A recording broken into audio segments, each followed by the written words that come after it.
Hi everyone, welcome back to the channel. So today is a special day for me. We're going to be looking at my favourite singer of all time, Dio. We're going to look at the top 10 Dio tracks. Obviously, in my opinion, I think you're going to agree with some. I think you're going to disagree with some because his back catalogue is so huge, you have to leave some out. And I had to put some in that I don't think are such good songs, but show off his vocal delivery so well, I had to slip them in. Now, we're going all the way through Dio's catalogue, so we're going from Rainbow, Sabbath and Dio. And I'm picking a few from each of them. I haven't picked more than two from one album, otherwise it kind of makes it of what is his best album. So I thought max of two, and spread it out a little bit and see what I thought was the best. Now, I wrote my top 10 out. I started with 30 and I got down to 10. Then realised I'd done three from one album. So switched that out, switched the other one back in, switched my first for second, and then switched my 10th for ninth, and so on and so forth. The only one that was absolutely nailed on for me was the song at number one. I did switch it out slightly because I had to think about it a little bit more. Was I listening to the drums and the guitar more than his voice? Was it more of a band thing than a Dio thing? I decided that no, it's got to be number one. The rest I would change up. I could move about a little bit. My top five's nailed on, but the rest we could move around. And second could be third could be fourth, and you could sort of mix them in between. So anyway, starting with number 10, Heaven and Hell. This was his first album with Black Sabbath, and this was the title track. It's fantastic. This pushed everyone. I mean, it pushed Dio to prove that he wasn't in Blackmore's shadow. It pushed Ommited to show that he wasn't in Ozzy's shadow, and they created an unbelievable album. Heaven and Hell has some unbelievable vocals, and it just shows signs of Ronnie. His songwriting ability is just as good as his vocal delivery, and when those two come together, they're unbelievable. They really are unbelievable. Number 9, A Light in the Black from Rainbow Rising 1976. Now, this is an all-out hard rock precursor to heavy metal track. It shows his vocals off beautifully. Really, really lovely track. He's obviously a lot younger in this than he was when he was in Heaven and Hell. And as the years went on, his voice held up really, really well. But this really shows him almost like a young man trying to put his stamp on the hard rock world. Again, the lyrics are fantastic. It's almost a sequel to another track. If you believe that or not, I'm not 100% sure about that. I'm not really going to go with that. So I'm just going to leave it as a track on its own. Number 8, from 1984's Last in Line, is We Rock. Everything you want a hard rock song to be. Soaring vocals, unbelievable drumming that just really, really compound the fact that his voice really is that good. It's probably one of my favourite tracks from the Dio catalogue. Well, as you can see, it's appeared on here. And it really is just a bombastic track to listen to. Great hard rock, great 80s hard rock at its finest, because the sound is very different than, say, anything he did with Rainbow. So, number 7 is one of his later tracks. There's, after Last in Line and to a degree Sacred Heart, the albums were a bit patchy. Not to say they weren't great, because they were great, but we're talking about the top 10 one of the greatest singers of all time has done. So I went through the catalogue and one stood out massively. My number 7 pick is Shivers from Master of the Moon. It's got a heavy riff which allows him to really, really gather his deep voice, and then it's got a beautiful soaring chorus, and that gets me absolutely every time. That would absolutely be my pick from anything he's done. If you think, well, I like Dio in the Rainbow and early Dio stuff and Sabbath, but I sort of lost my way a little bit when they went through like Magica and things like that, and Killing the Dragon, then that would be the track, because it is, honestly, it's absolutely top notch. Number 6, again, from 1984's Last in Line is Last in Line. Great track, great vocals, really cementing himself as a solo artist, although he never called himself a solo artist. Dio was always a band, and they had the same members from the first album. Vivian Campbell is an absolute monster on this. It starts really nice and gently, almost classically, and then just rolls into an absolute soaring chorus, and then the rest of the song is just pure hard rock through and through. So this is where it gets interesting now, and I had to really struggle with where I was going to put what and who comes where, and am I going to say this and then someone's going to go, oh, but you left out this track, oh, but you left out that track. So I thought, no, I'm just going to go with what I like.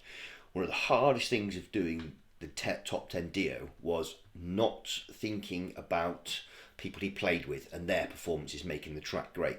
So when he played in Sabbath, even though the track might have been unbelievable, it didn't show him off his best.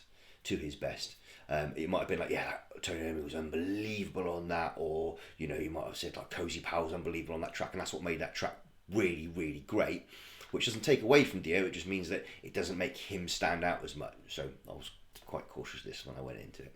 So number 5, Kill the King, 1978, Rainbow's third album. The first album they did, nice and light, they were just sort of finding their feet. Rising, unbelievable, and then this album came out, and Kill the King is probably one of my all-time favourite tracks. It has everything you want it to be. It's full of magic and mystery, it's full of fantastical lyrics, it's full of soaring vocals, great guitar, everything. But this really is Dio's track. The songwriting makes you feel like you're part of the journey on what he's singing about. I can literally shut my eyes when I listen to it and imagine what he's singing about, and that's what made him such a great singer, as well as all the little inflections in his voice. If you really listen to this track and really delve into it, I think you'll see that and you'll go, yeah, I like that. Again, you might have placed this high, you might have placed it low, might not have even placed it at all. Number 4, from Rainbow's debut, 1975, Ritchie Blackmore's Rainbow, Temple of the King. Beautiful understated track. This is not rock, this is just nice, laid back. It's almost Baroque 16th century with a little bit of electric guitar thrown in.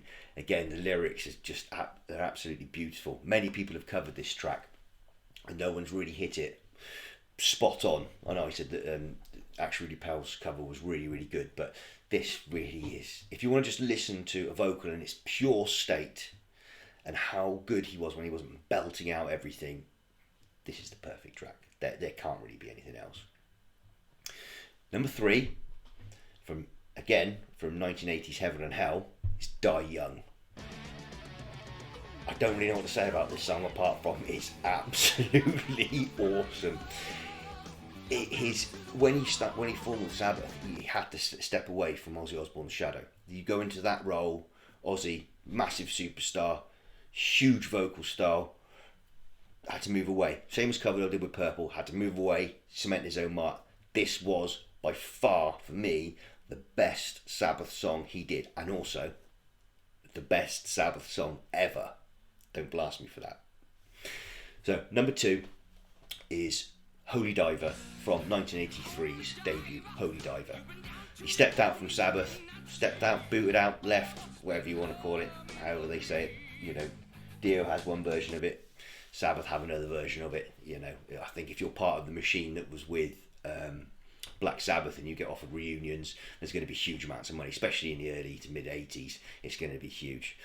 This track it still sounds fresh now. I can even imagine I was born in this year, and this is proper metal. This has great vocals, great riffs, shredding guitars, but his delivery again slows down, pulls all the way through, and his vocal range is just unbelievable. This, if I had to say, really, even though it's not my number 1, if someone was to say to me, I want to know who Dio is, what's he about, show me one song, I'd show them this, because it is that good. So, my number 1, and there literally can only be one. From Rainbow Rising's 1976, Stargazer. This track is sheer perfection. The way that it's constructed is, I haven't heard anything else this good. The lyrics take you to another journey, all about a wizard enslaving people to build castles. It's almost a bit sort of a religious, a bit of a dig at religion, I think, in its own little way. And he makes you feel that these people are building this massive castle tower so that he can literally touch the sky. And you know, when I listen to it now, I can see this happening, and that is magical, that someone can write lyrics and someone can construct a song that is so good and so powerful it draws you in. The Eastern influences in the guitars, the drumming, everything brings it together, but what it does is it puts Ronnie up on this pedestal and allows him to literally compete, I would say, at the highest level of hard rock singers. Powell was great in it, Blackmore was great in it, but this is his track, and it has to be my number one for anything that Dio's done. There is for me, there's nothing that even comes close. Obviously, all the other tracks are great, but this is my favourite song of all time, and that's coming from me and coming from, you know, the 4,000 or 5,000 albums I own and listening to rock music and hard rock music, metal, pop, and everything for the last, you know, avidly for the last 30 years. I've never heard anything that sounds so different. Pioneered metal to what we hear now, especially power metal. If you like power metal, go back and listen to that and you go, okay, yeah, double kicks on the drums, yeah, check. Lovely heavy guitar riffs, check. Screaming vocals, check. Singing about wizards and demons, check. You're done. It's there. It's perfect. So that was my top 10 Dio tracks of all time. I'd love to know what you think, because there's so many tracks to pick from. You know, I wouldn't have an argument if someone said, "I'll get rid of, Shivers, or get rid of Re-Rock and put in Sacred Heart, or put in All the Fools Sailed Away." That would be bubbling under. That would be an honourable mention, because those songs, they're all great and they all mould in, you know, Tarot Woman. I mean, just off the top of my head, I'm thinking now of things like from Dehumanized and Mob Rules. They're all absolutely fantastic. The second stint, with like I is unbelievable, from Heaven and Hell. So let me know what you think. Leave your favourites in the comment section, and also if you agree with any of that I've said. I can't see much of an argument for Stargazer, but hey, I could be wrong. Thank you very much for watching. I'm going to do a reaction next of a Dio song. I think you know which one it's going to be, because I see a lot of people do reaction videos and review videos. So mine's going to be more of a review than a reaction, because I can't really react to something I've seen a million different times in a million different forms. I just want to give it a little bit more emphasis on how the song was created, how it's played, as opposed to people just bobbing their head about and listening to a track and going, yeah, that was great. So I hope you enjoy that, and I hope you enjoyed this. Please like and subscribe, and leave everything in the comment section below, and I'll see you on the next video.